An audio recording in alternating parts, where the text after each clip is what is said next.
Boa noite, pessoal. Boa noite com muita alegria. Glória a Deus. Sejam todos muito bem-vindos. Começa agora a luz da palavra.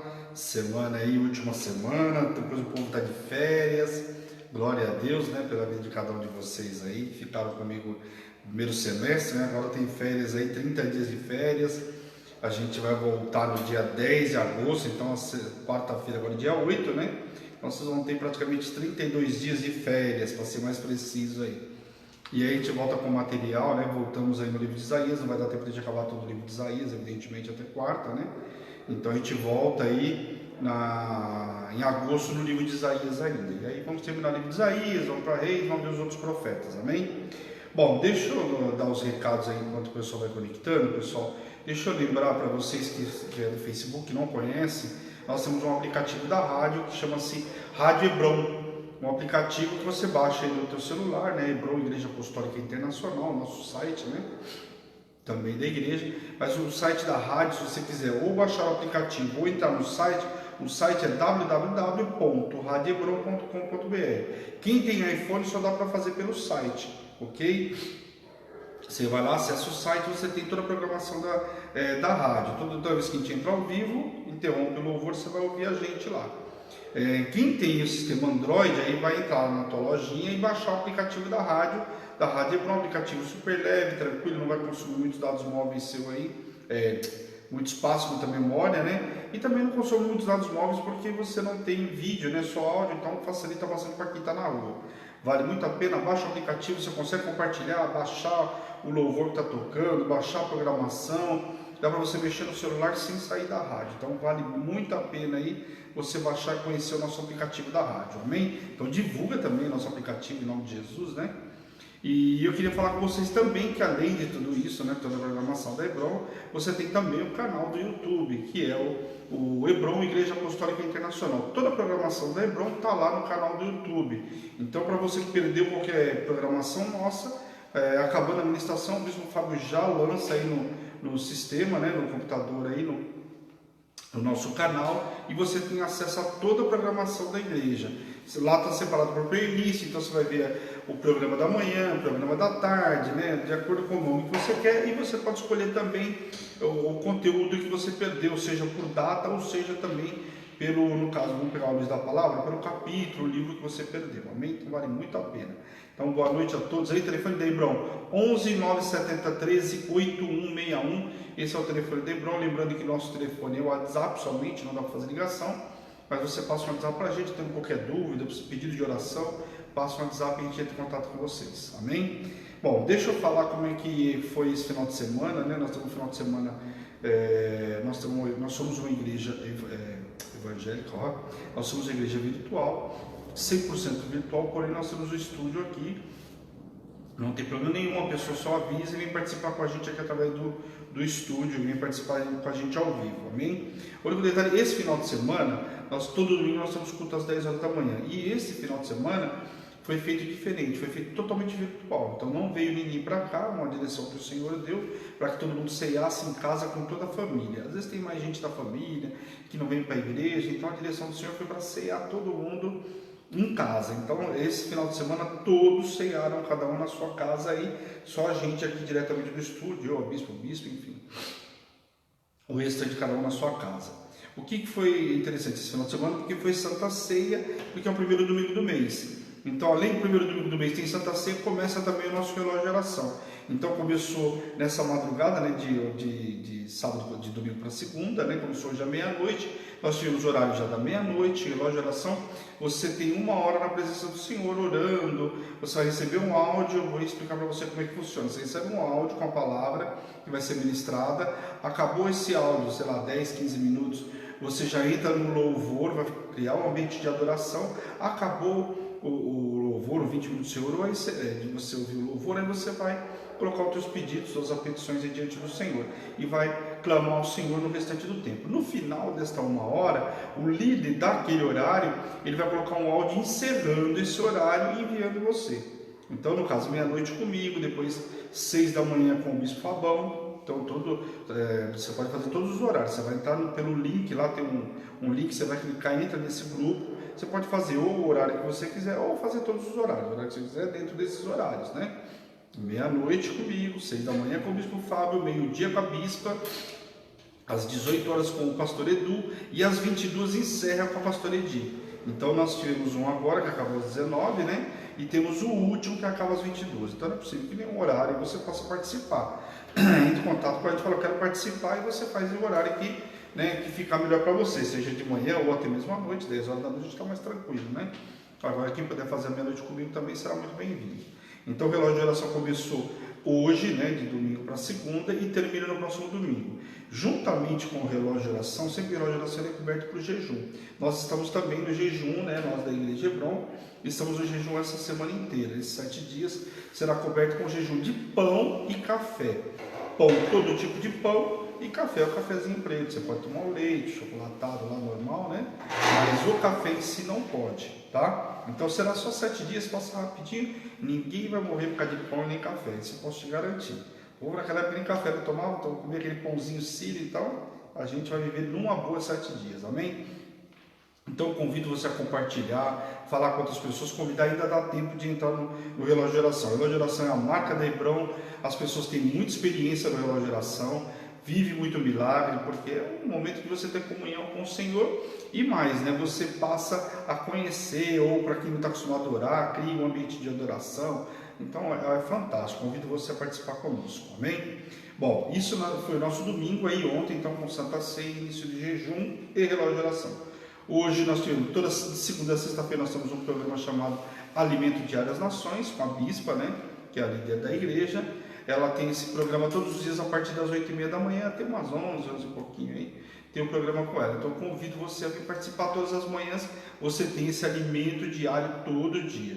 Que nem essa semana nós estamos no relógio de oração, então ela dá um complemento da palavra que foi colocada no áudio, né, do relógio, e ela dá um complemento também, então tem quase 2 horas aí, dá para esmiuçar um pouco mais a palavra, com mais calma.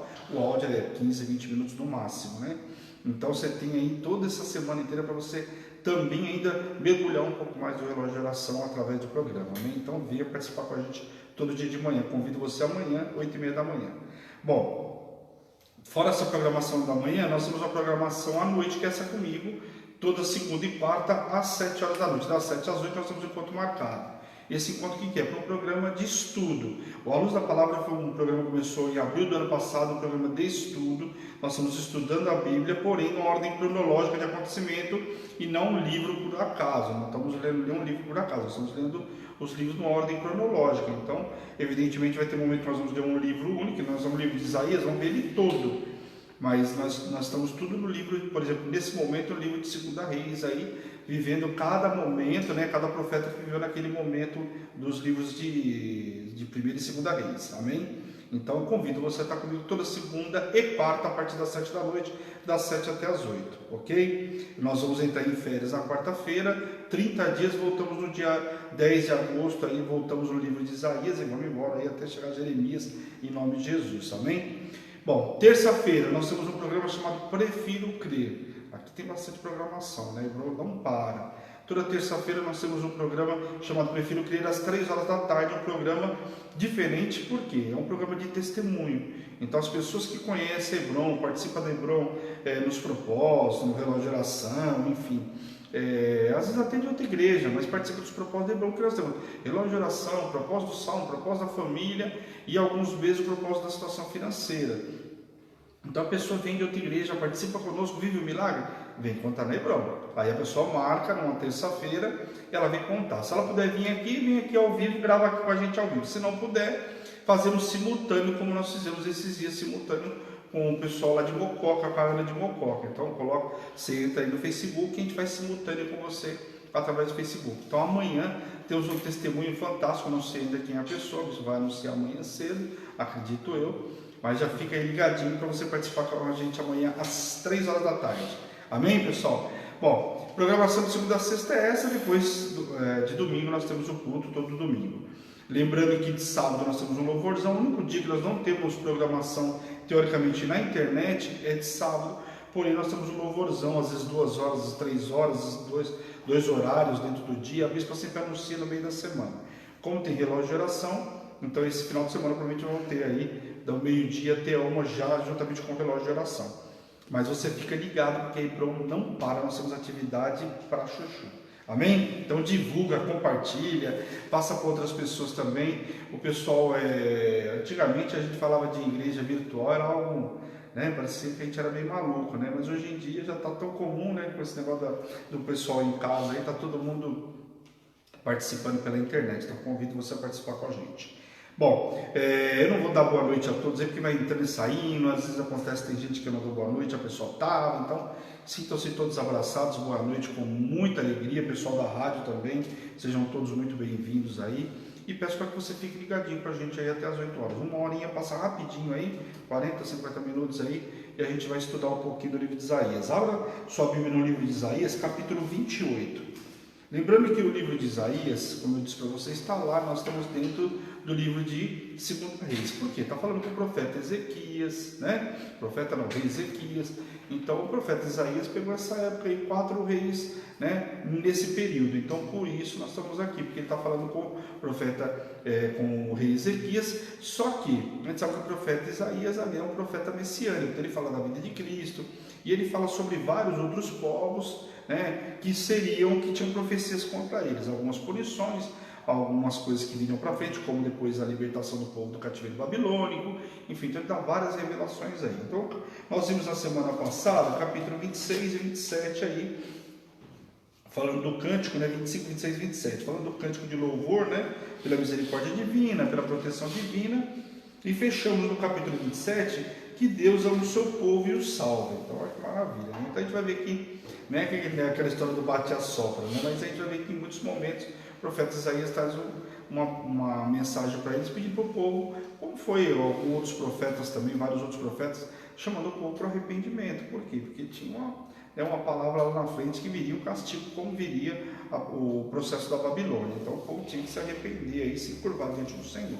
Amém? Capítulo 28, pessoal, vamos lá. Aqui na minha Bíblia está: será castigada a impetinência de Efraim. Impetinência, na realidade, é a ausência de arrependimento. Então, para quem não sabe, enfim, está aí, né? A Bíblia é corrigida, mas vem aqui como impetinência, né?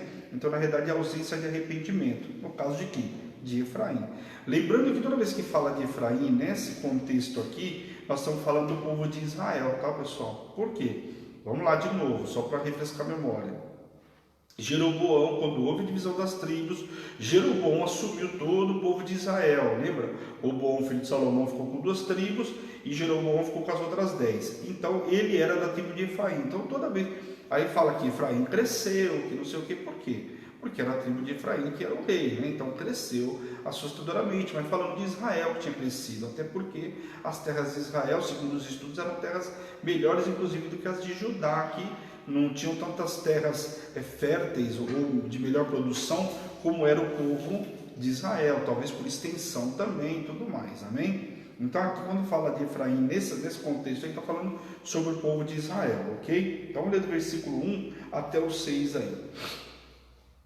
Ai da soberba coroa dos bêbados de Efraim e da flor caduca de sua gloriosa formosura que está sobre a parte alta do fertilíssimo vale dos vencidos do vinho. Eis que o Senhor tem certo homem valente e poderoso, este como a queda de Saraíva, como uma tormenta de destruição, como uma tempestade de impetuosas águas, que transbordam com o poder e derribará por terra.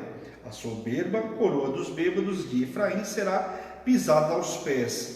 A flor caduca de sua gloriosa formosura, que está sobre a parte alta do fertilíssimo vale, será como o figo prematuro, que amadurece antes do verão, o qual, impondo nele alguém os olhos, mal o apanham, já o devora. Naquele dia o Senhor dos Exércitos será coroa de sua glória, e o formoso diadema para as restantes do seu povo. Será o espírito de justiça para os que assentam a julgar a fortaleza, para os que fazem recuar o assalto contra as portas. Então, aqui, aqui, como eu falei para vocês, falando então de Efraim, está falando de todo o povo de Israel. Coroa dos bêbados de Efraim aqui refere-se ao reino do norte, então, referindo-se a Israel, capital Samaria, amém? Que ela tinha sido dominada e subjugada pela Síria. Então, cadê toda né, toda a glória do povo de Samaria, do povo de Israel, de Efraim, e agora, portanto, tratava-se de uma acusação contra os reis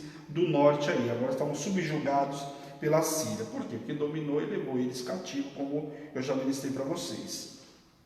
Homem valente nesse texto aqui, então seria a Síria, tá? E aqui fala homem valente, pois estava falando da Síria. Por quê? Porque eles entraram contra o povo de Israel, que é comparada com a Saraíva. A Saraíva aqui, se você for buscar a tradução bíblica, é como chuva de pedra, granito, né? Você vai ver várias traduções aí. Então, o homem valente nesse texto era Arão, era então a Síria, que é comparada com a Saraíva, que arranca as folhas das plantas com impetuosas águas que arrastam os caules. Então, essa chuva, né? Saiu essa chuva como fosse uma lavareda aí e vai arrancando tudo.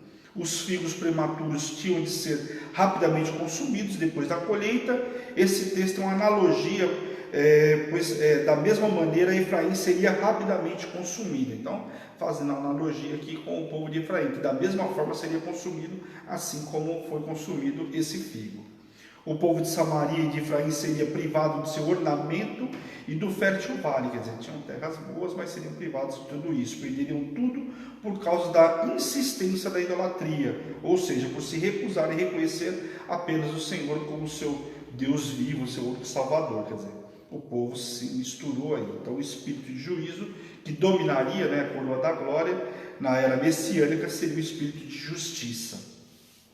Depois aí contra os habitantes de Jerusalém. Vamos ler do versículo 7 até o 12 aí, que diz assim: mas também esses cambaleiam por causa do vinho e não podem ter-se em pé por causa da bebida forte. O sacerdote e o profeta cambaleam por causa da bebida forte, são vencidos pelo vinho, não podem ter em pé por causa da bebida forte e erram na visão, tropeçam no juízo. Porque todas as mesas estão cheias de vômitos e não há lugar sem imundícia. Há quem, pois, ensinaria o conhecimento? E a quem se daria a entender o que se ouviu? Acaso aos desmamados ou aos que foram afastados dos seus maternos, dos seios maternos? Porque é preceito sobre preceito, preceito e mais preceito, regra sobre regra, regra e mais regra, um pouco aqui, um pouco ali, pelo que por lábios ganguejantes e por línguas estranhas falará o Senhor a este povo, ao qual ele disse: este é o descanso, dai o descanso ao cansado, e esse será o refrigério, mas não quiseram ouvir. Então aí Isaías pergunta aqui quem poderia ensinar, né? Os lábios estranhos fariam? Seriam os assírios? Logicamente que não. Então quem vai poder ensinar? Porque na verdade os profetas que deveriam fazer ou ministrar estavam completamente também contaminados, apostatados da fé. Então, quem seriam os lábios que ensinaria? Seria o povo da Síria que levariam eles cativos? Quem seria, né? Se tornariam professores de Israel por causa da liderança ineficiente da nação, pois a nação hipócrita que impõe preceitos de julgo sobre as pessoas estava sendo o que? Estava dominada ou sendo dominada. Então, aqueles que se achavam tão bons, né? Agora estavam sendo completamente dominados pela Síria. Para o religioso, tudo são regras, ordens, normas e determinações, pois não conhece a Deus e nunca se relacionou com Ele por amor, mas simplesmente por tradicionalismo, herança religiosa ou até mesmo costumes da terra. Então a gente sabe que aqueles que eram religiosos nunca tiveram realmente um relacionamento com Deus. Era isso que o profeta estava tentando mostrar aqui para o povo, que eles não tinham relacionamento nenhum com Deus, eram simplesmente religiosos. A gente viu aí várias situações falando que eles estavam entregando a oferta de qualquer jeito, ou seja, estavam entregando a oferta, achavam que isso por si só já resolvia o problema, quer dizer, faziam como o Senhor falou em alguns momentos, mecanicamente, mas não da forma que deveria, né? A palavra do Senhor tornara a forma da disciplina aplicada por estrangeiros, de fala estranha. Eles ensinarão sua moral a Israel, que deveria ter aprendido com Deus. Então, quer dizer, não aprenderam do jeito fácil, né? Não aprenderam ouvindo ao Senhor, então o Senhor agora vai usar uma língua estrangeira para poder colocar o povo no seu devido lugar. Será que vão aprender dessa forma? Não é aquela velha história, parece os dias de hoje, né? A gente não aprende do jeito fácil, né? O Senhor vai no amor e a gente às vezes não consegue aprender, a gente quer ir pela dor, né? Fala sério, né? Vamos ler do versículo 14 aí até o 19, que diz assim: Ouvi, pois, a palavra do Senhor, homens escarnecedores, que dominais este povo que está em Jerusalém. Porquanto dizeis, fizemos aliança com a morte, e com a lei fizemos o acordo. Quando passar o dilúvio do açoite, não chegará a nós, porque por nosso refúgio temos a mentira, e debaixo da falsidade nós temos escondido. Portanto, diz o Senhor Deus, eis que eu assentei em Sião uma pedra, pedra já provada, pedra preciosa, angular, solidamente assentada. Aquela que quer crer, não foge. Aquele que crê, não foge. Farei do juízo a régua e a justiça.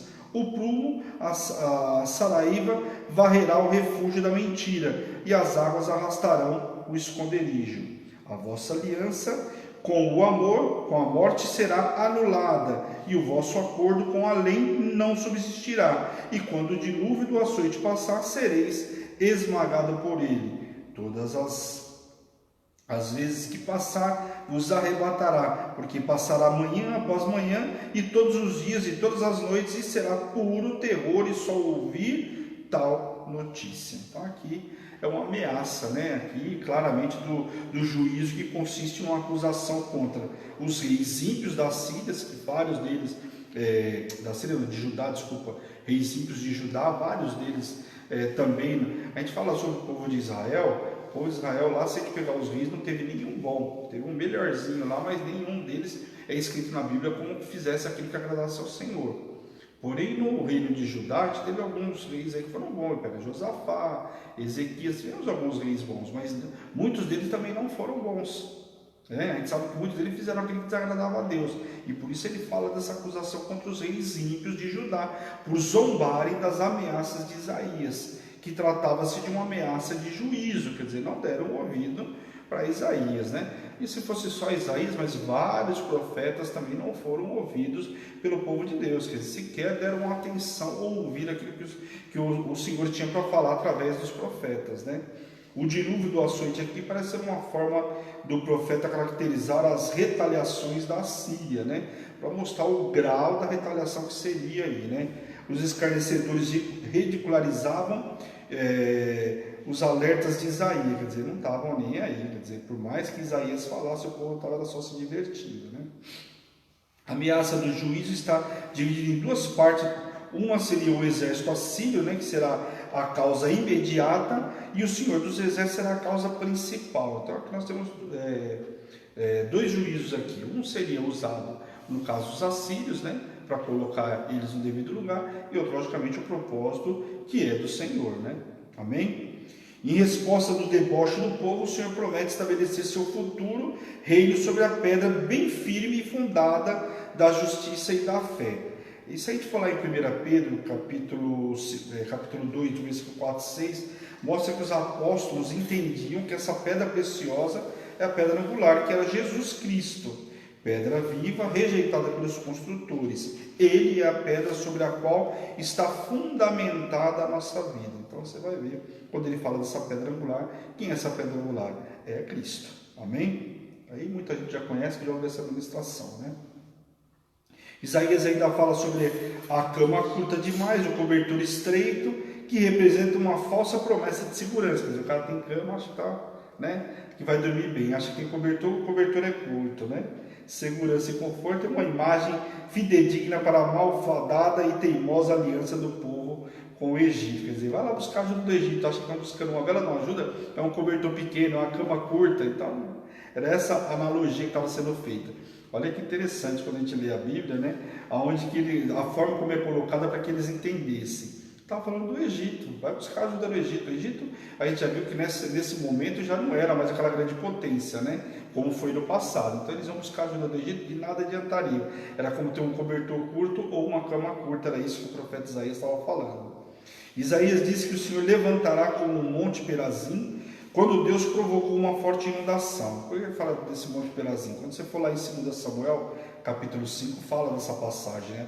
É uma alusão a uma fileira de águas que vieram, e ele fala sobre esse monte Perazim.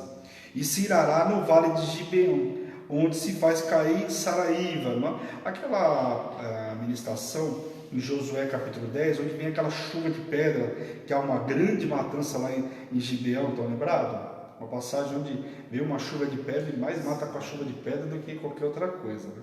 Quando o Senhor manda, quando o Senhor fala eu vou resolver, você já sabe, né? Que Ele vai resolver com chuva de pedra, ou um mata o outro, ou tal, já viu, né? A gente pega Gideão, pega aí Davi, tiveram várias experiências assim, inclusive o rei Ezequias também vai ter uma experiência semelhante aí. Deus é grande em sabedoria. Vamos ler do versículo 23 aí até o 29, que diz assim: inclinai os ouvidos e ouvi a minha voz, atendei bem e ouvi o meu discurso. Porventura lavra todo dia o lavrador para semear, ou todo dia suca é abrir a sua terra e a esterroa, despedaça. Porventura, quando já tem nivelado a superfície, não lhe espalha o endro é a raiz, a erva, tá?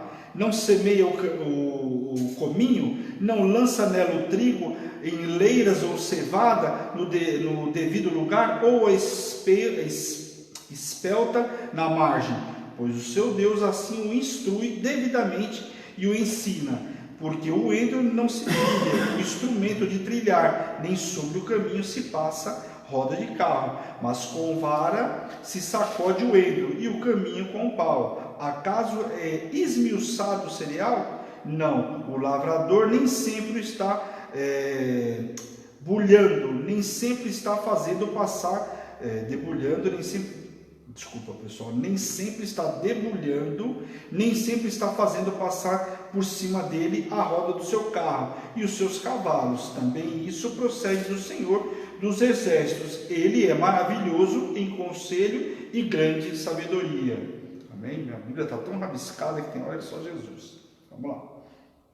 Isaías estava mostrando aqui que há uma rotina no campo, assim como há uma rotina na vida.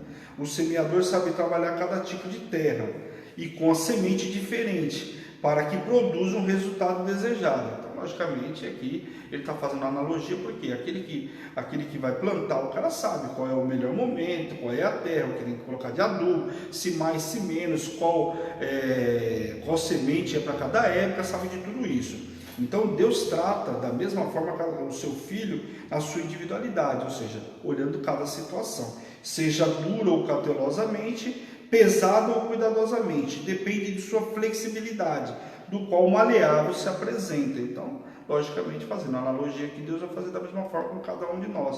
É o que ele estava falando que o Senhor faria com cada um do povo naquela época, ia depender de cada um, da individualidade de cada um, né? O instrumento de trilhar talvez aqui fosse um instrumento grande demais para um vegetal fino, quanto era o caso dessa ervilhaca, como é falado, em algumas traduções parece ervilhaca, que é um leguminoso, tá? Só para vocês saberem. Na minha outra Bíblia de estudo está exatamente assim. Portanto, maravilhoso é o conselho do Senhor, grande em sabedoria. Amém? Capítulo 29. Jerusalém e seus inimigos. Já começa... Vamos ler do versículo 1 até o 6, que diz assim: ai da lareira de Deus, cidade lareira de Deus, que Davi assentou o seu arraial, acrescentai ano a ano, deixai as festas que completem o seu ciclo. Então porei a lareira de Deus em aperto, e haverá pranto e lamentação, e ela será para mim verdadeira lareira de Deus. Acamparei ao derredor de ti, cercar-te-ei com baluarte e levantarei tranqueiras contra ti. Então, lançada por terra do chão, falarás, e do pó sairá afogada a tua fala. Subirá da terra a tua voz como a de um fantasma, como um cochicho, a sua fala depois o pó. Mas a multidão dos teus inimigos será como o pó miúdo, e a multidão dos tiranos com a palha que voa. Dar-se-á isto, de repente, num instante, do Senhor dos Exércitos vem o castigo com trovões, com terremotos, grande estrondo, tufão de vento, tempestades e chamas devoradoras. Então aqui, mais uma vez, o Senhor usa aqui um ai contra Jerusalém, ai do povo de Jerusalém. A gente vê no profeta Isaías, usa muito essa palavra aqui, o Senhor, através da vida dele, fala, ai do povo, se fizer isso aqui. Então, em vários momentos, aqui novamente falando, ai contra o povo de Jerusalém, quer dizer, o povo de Judá. Nesse caso, por conta de uma religião hipócrita, mais especificamente seu louvor vazio e profetas completamente cegos, quer dizer, os profetas não estavam conseguindo enxergar aquilo que tinha que ser feito, aquilo que tinha que ser falado, aquilo que tinha que ser corrigido, da mesma forma que estava acontecendo com o que tinha acontecido com Israel, com Judá não estava diferente. Por isso o Senhor falou, ai dos meus profetas, ai do meu povo. Por quê? O povo estava entregando um louvor vazio, quer dizer, não estavam fazendo nada que agradasse ao Senhor. Lareira aqui tanto significa o altar de oferta queimada quanto o leão de Deus. Como esse altar encontrava-se no templo de Jerusalém, Lareira era um dos nomes atribuídos simbolicamente a Jerusalém. Essa cidade, apesar de já ter sido um leão poderoso, na hora do julgamento será como um altar de ofertas queimadas. Então, por isso aqui a alusão, falando que poderia ser essa lareira, né? Ou até mesmo de oferta queimada, ou o leão de Deus aqui. Amém? Davi fez de Jerusalém sua capital e dela também o projeto do templo.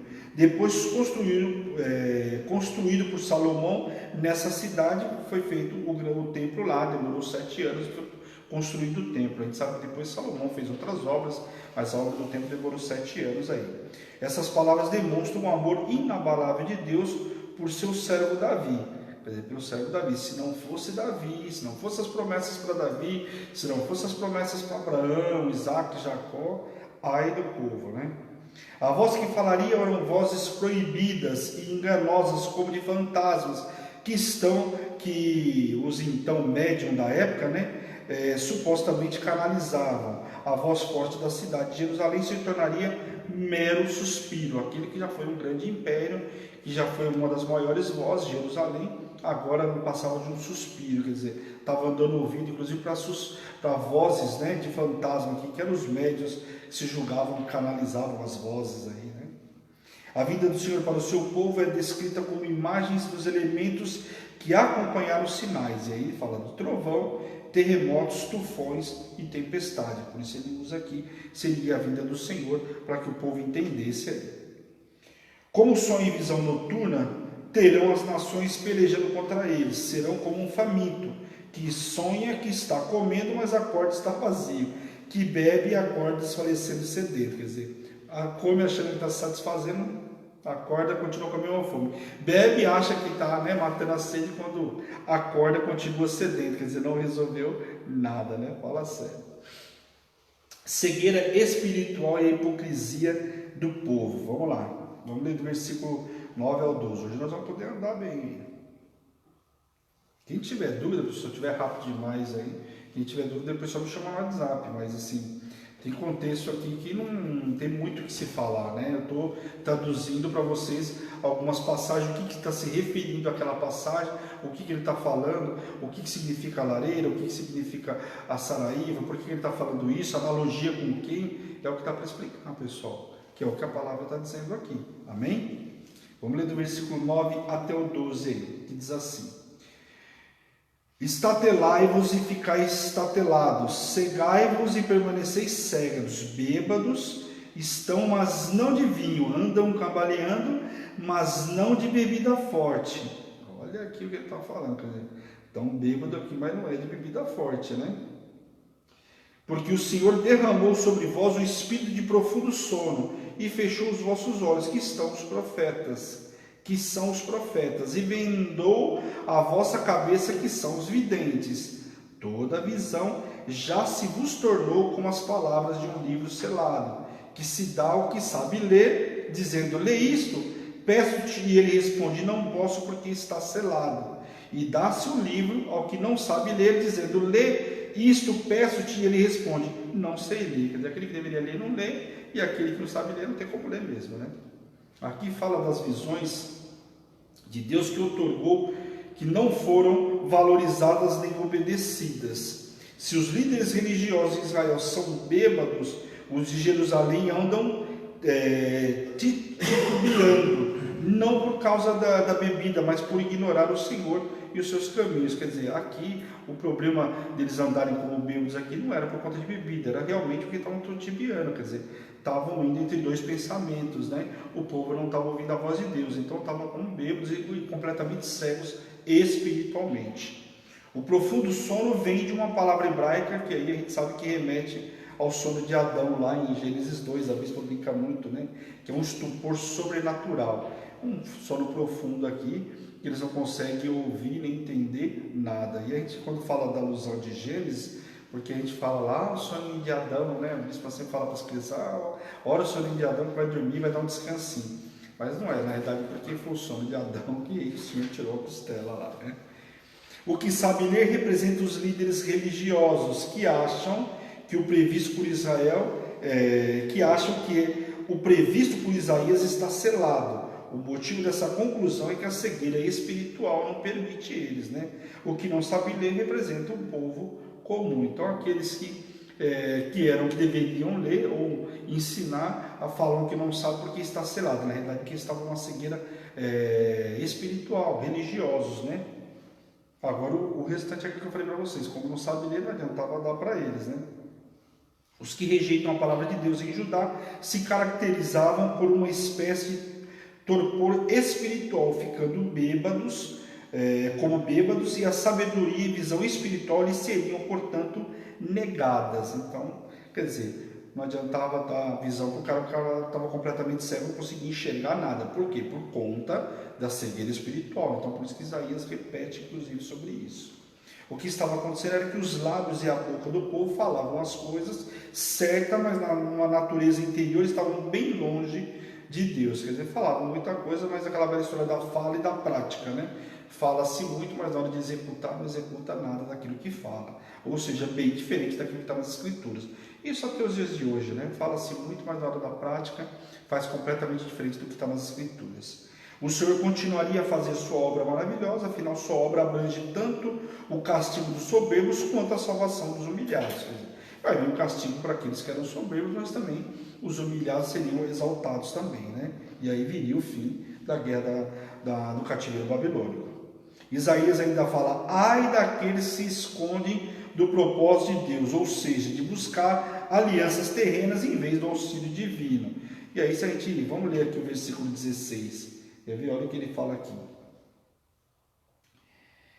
Que perversidade a vossa, como se o oleiro fosse igual ao barro, e a obra dissesse ao seu artífice, ele não me fez, a coisa feita dissesse ao oleiro, ele não sabe.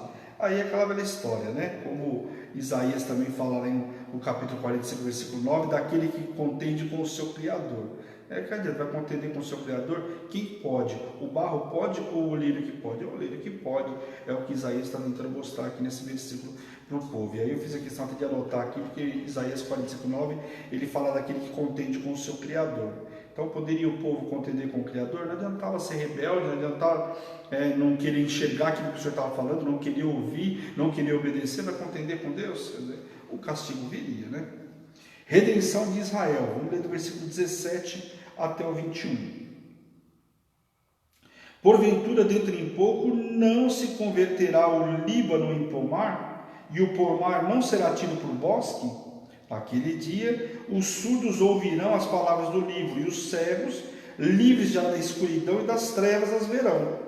Os mansos terão regozijo sobre regozijo no Senhor, e os pobres entre os homens se alegrarão no Santo de Israel, pois o tirano é reduzido a nada, e o escarnecedor já não existe, já se acham eliminados todos os que cogitam da iniquidade, os quais por causa de uma palavra condenam o homem, os que põem armadilhas ao que repreende na porta, e os que sem motivo negam o justo ao seu direito. Então aqui, renomado por sua árvore, né, falando do Líbano, e vamos começar aqui falando do Líbano, uma árvore renomada, né, por porte gigantesco, representando a restauração da fertilidade sobre a terra, portanto era um símbolo de poder da terra, por isso fala dessa restauração, comparando como o Líbano, né, como um grande pomar. Agora, aqueles que antes eram surdos ou cegos, as palavras do livro irão entendê-las por meio de uma intervenção milagrosa. Então, só realmente o Senhor agindo para que o povo pudesse voltar a ouvir, voltar a enxergar, entender aquilo que o Senhor queria que eles entendessem. Amém? Chegará o tempo em que Israel enxergará e ouvirá como consequência de aceitar as instruções do Senhor. Haverá inversão. O que é fraco será forte e o forte será fraco, pois todos serão reflexos de seus frutos. Né? Aí aqui não é, plantou vento, vai colher tempestade, né? Assim que fala. Termina falando esse capítulo que o Senhor remiu a casa de Abraão, de Jacó, não será agora. Jacó não será agora envergonhado, pois por causa da sua aliança firmada entre Deus e os patriarcas, o Senhor concede nova promessa de libertação e bênção aos israelitas. Então, novamente aquela história, né? Glória a Deus que tinha promessa não só sobre a vida de Abraão, Isaac, Jacó, quer dizer, uma aliança que o Senhor fez lá atrás, o povo não seria consumido. Vamos no capítulo 30 aí, pessoal, e aí a gente finaliza. Capítulo 30. Contra a aliança com o Egito. Vamos lá, versículo 1 até o 5. Ai dos filhos rebeldes, diz o Senhor, que executam planos que não procedem de mim e fazem alianças sem a minha aprovação, para acrescentarem pecado sobre pecado. Aqui falando inclusive de aliança sem a permissão do Senhor, a gente sabe que Judá fez uma aliança, né? Tentou fazer aliança com a Síria, depois Israel também tentou fazer aliança com o Egito, e Judá, inclusive antes de ser levado cativo para a Babilônia, tentou pedir ajuda para o Egito também, né? Então o Egito sempre foi uma válvula de escape, só que o Egito, quando foi um grande império, tudo bem, mas nessa época aqui, não só da Síria como da Babilônia, eles não eram esse império tão importante, mas o povo de Deus insistia em buscar ajuda no Egito. Aí a gente sabe que Abraão foi buscar, Isaac por um instante quase foi também, se não ficasse em Gerar, né, não obedecesse. Que desçam ao Egito sem me consultar, buscando refúgio em Faraó e abrigo à sombra do Egito. Mas o refúgio de Faraó se vos tornará em vergonha, e o abrigo na sombra do Egito em confusão, porque os príncipes de Judá já estão em Zoar, e os seus embaixadores já chegaram a Anis. Todos se envergonharão de um povo que de nada lhes valerá, não servirá nem de ajuda nem de proveito, porém de vergonha e de opróbrio. Misericórdia, né?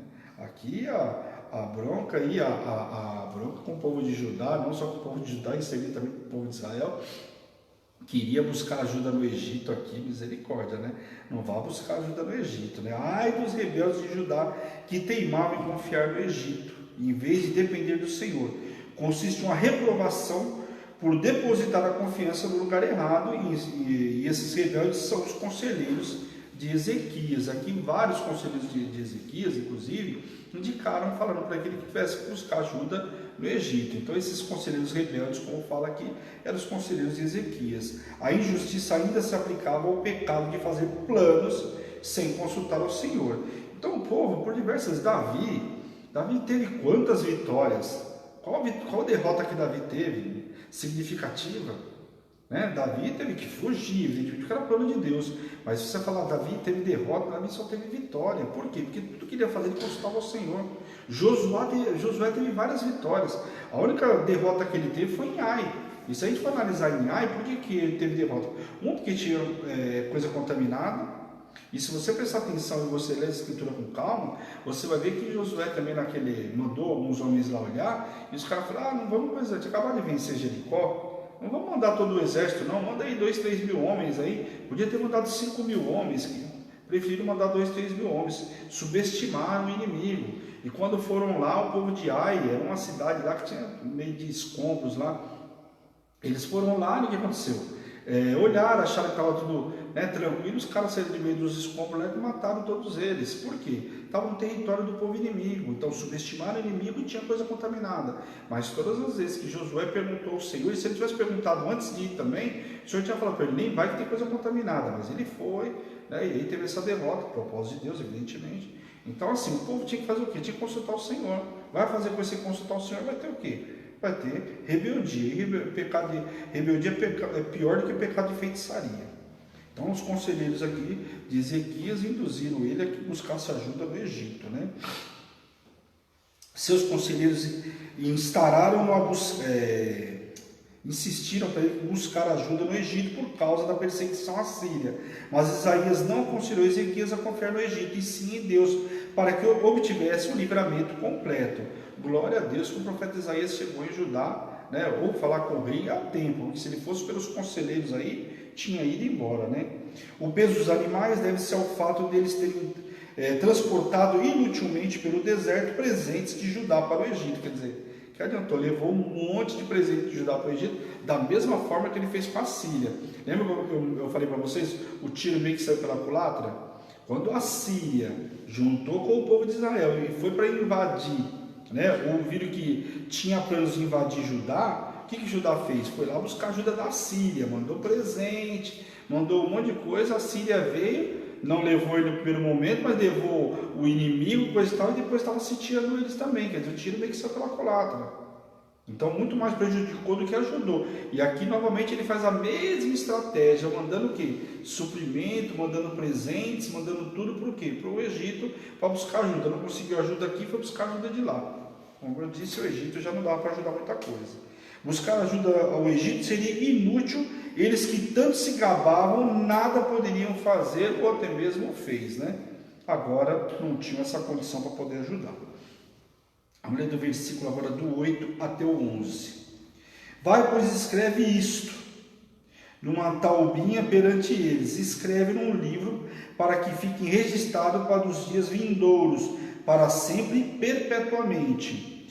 Porque o povo rebelde é este, filhos mentirosos, filhos que não querem ouvir a lei do Senhor. E eles dizem aos videntes: não tenhais visões, e aos profetas não profetizeis. Quer dizer, eles não querem saber o que tem para falar, né?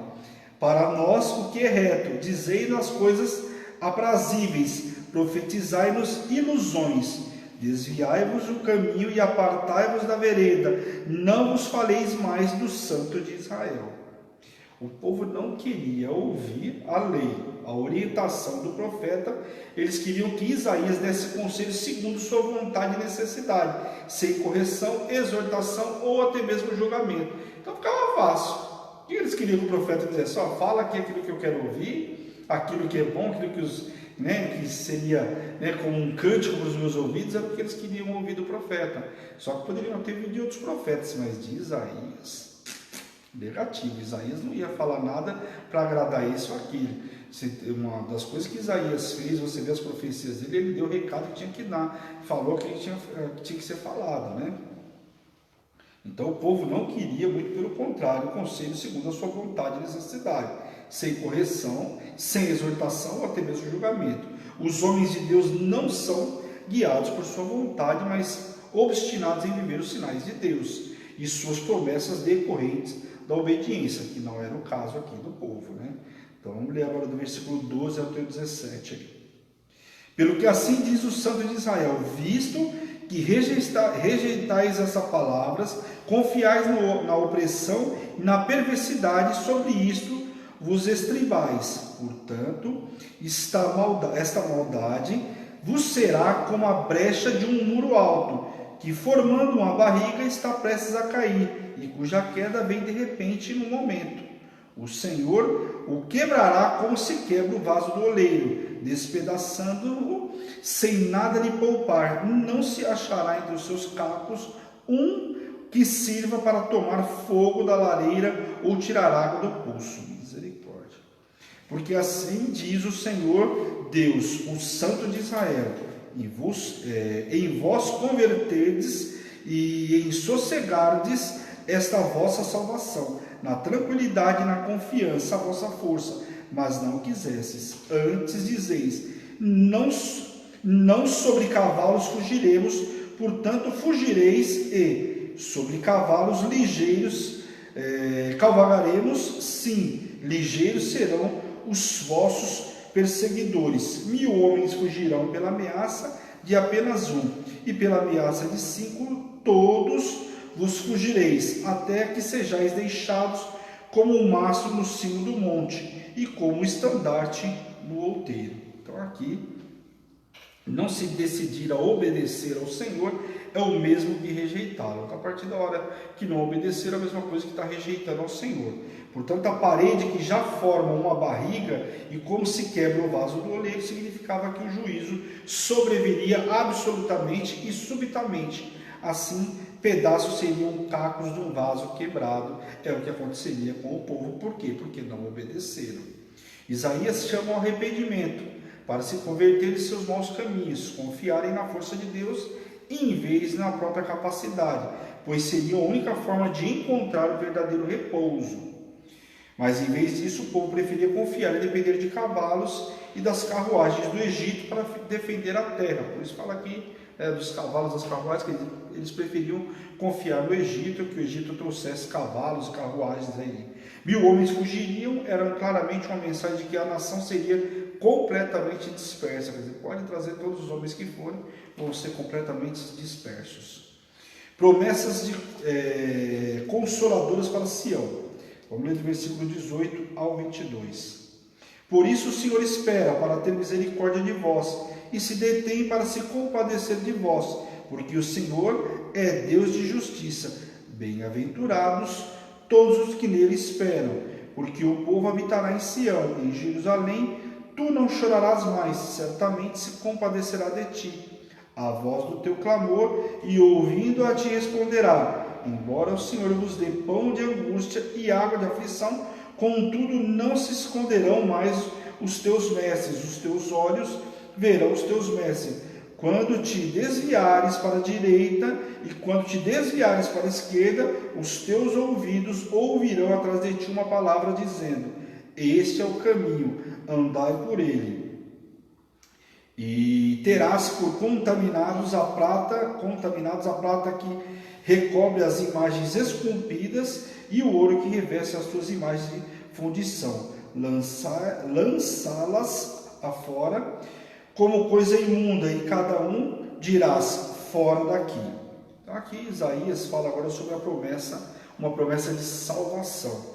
O povo não choraria mais. O Senhor vem concedendo aos israelitas o pão de angústia, isto é, rações íntimas, como se estivessem na prisão. Por quê? Por conta de tudo que fizeram. Depois do juízo, porém, o Senhor concederia a salvação. Através do sofrimento, ele levaria Israel a desprezar os seus falsos deuses e que não podiam salvá-los desse desastre, ou até mesmo anunciar totalmente a idolatria, renunciar. Eles não conseguiriam, já não estavam conseguindo renunciar a toda a idolatria. Então o único jeito era através desse sofrimento eles sendo levados.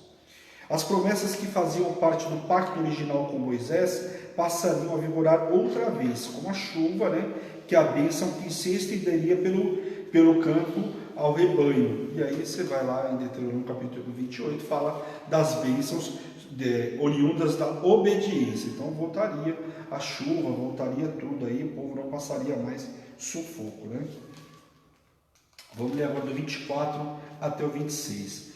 Os bois e os jumentos que lavram a terra comerão forragem com sal, a limpada com a pá e a forquilha. E em todo o monte alto, em todo o outeiro elevado, haverá ribeiros e correntes de águas, no dia da grande matança, quando cairão as torres. A luz da lua será como o sol, e o sol 7 vezes maior, como a luz de 7 dias, no dia em que o Senhor atar a ferida do seu povo e curar a chaga do golpe que ele deu. Então, no dia grande, a grande matança refere-se aqui ao Armagedon, o grande dia, quando os baluartes dos perversos terão se desfeito em ruínas. Quanto à luz intensificada 7 vezes mais, é uma expressão que ressalta a magnitude da futura salvação. Amém? Julgamento da Síria, para a gente terminar aí. Vamos ler do 27 ao 31 aí. Eis o nome do Senhor, vem de longe ardendo a sua ira, no meio de espessas nuvens, e os seus lábios estão cheios de indignação, e a sua língua é como um fogo devorador. A sua respiração é como a torrente que transborda e chega até o pescoço, para peneirar as nações com peneira de destruição, e um freio de fazer errar estará nos queixos dos povos. Um cântico haverá entre vós, como a noite em que se celebra esta festa santa, e a alegria da coroação, como a daquela que sai ao som da flauta para ir ao monte do Senhor, a rocha de Israel. O Senhor fará ouvir a sua voz majestosa e fará ver o golpe do seu braço, que desce com indignação de ira, no meio de chamas devoradoras, de chuvas torrenciais, de tempestades e de pedra saraíva, porque com a voz do Senhor será apavorada a Síria, quando ele o fere com a vara. Então aqui vai vir o castigo no momento certo para a Síria, né? O profeta descreve aqui, com rico simbolismo, o terrível devastação a ser executado sobre as nações rebeldes na terra no último grande conflito, um sinal do qual seria imediatamente destruída os exércitos de Senaqueribe. Amém? Aí já falando do rei da Síria. Mas mesmo quando essas taças da ira divina estivessem sendo derramadas sobre o mundo perverso, o redimido povo de Deus habitaria em paz e alegria, reconhecendo que ele está operando seus propósitos, né, de justiça, vindicando a autoridade de sua santa lei diante dos anjos e dos homens. Os tamborins e harpas constituem a orquestra que fada ecoar louvores ao Senhor em Jerusalém, quando o exército assírio fosse destruído de maneira sobrenatural. Olha só o versículo 31 aqui, de novo. Porque com a voz do Senhor será apavorada a Síria, quando ele fere com a vara. Então aqui a fogueira mencionada, segundo os estudos, era uma fogueira localizada numa cidade ao sul de Jerusalém, que era o ponto de encontro entre os vales de Inom e Cedron. Provavelmente era um buraco profundo e largo, continha uma fogueira alimentada com madeira. Ali os judeus idólatras, desde o tempo de Acaz, executavam abomináveis sacrifícios de crianças, utilizando lugares como esses para o propósito. O enxofre lembra a destruição de Sodoma e Gomorra. E aí quando você vê aqui, se você buscar lá no 2 Reis, capítulo 23, versículo 10, fala inclusive desse sacrifício que era feito justamente nesse lugar como é relatado aqui. Amém? Bom, terminamos aí o capítulo 30. Então aí quarta-feira 31, 32, 33. Vamos ver se a gente consegue chegar até o 34 aí, para a gente finalizar antes das férias. Amém, pessoal?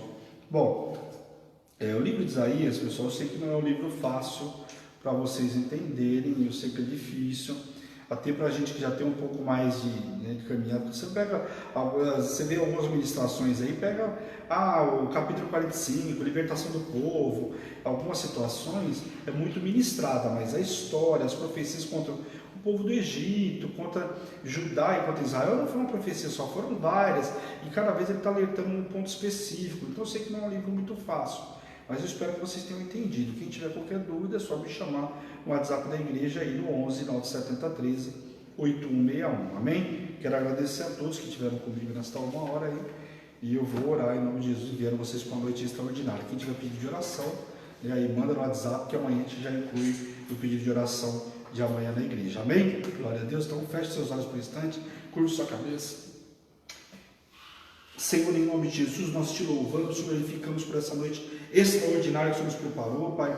Quero te pedir, Senhor, visita poderosamente a cada um que viu agora online, aqueles que vão ver na retransmissão, Pai. Toca, cura, liberta, restaura e aviva o teu povo, Pai, em nome de Jesus. Aonde chegar o som da minha voz, que leve cura e libertação, Deus, em nome de Jesus, Pai. Eu te peço também, Senhor, abre o entendimento de cada um, para que essa palavra possa ficar cravada, que possa compartilhar com os nossos amados, com os nossos irmãos, Pai, em nome de Jesus, Pai. E eu, como servo ministro do Senhor, envio os teus servos com uma noite extraordinária, debaixo de poder, de unção e de autoridade, em nome de Jesus. Amém, pessoal? Um grande beijo, espero vocês amanhã cedo, relógio de oração para alguns aí mais tarde, estamos juntos às 10 horas da noite. Espero vocês amanhã cedo, palavra, o alimento diário das nações às 8h30 da manhã, e quarta-feira o último aí antes da gente sair de férias, amém? Não fique de fora, depois aproveita aí as férias para repor ou ver alguma coisa que você perdeu, amém? Esta é Hebron, Igreja Apostólica Internacional, a minha terra prometida, a sua terra prometida, a igreja que te ama e te faz feliz todos os dias. Um grande beijo, fica na paz do Senhor e até quarta-feira, pessoal. Beijo, tchau, tchau.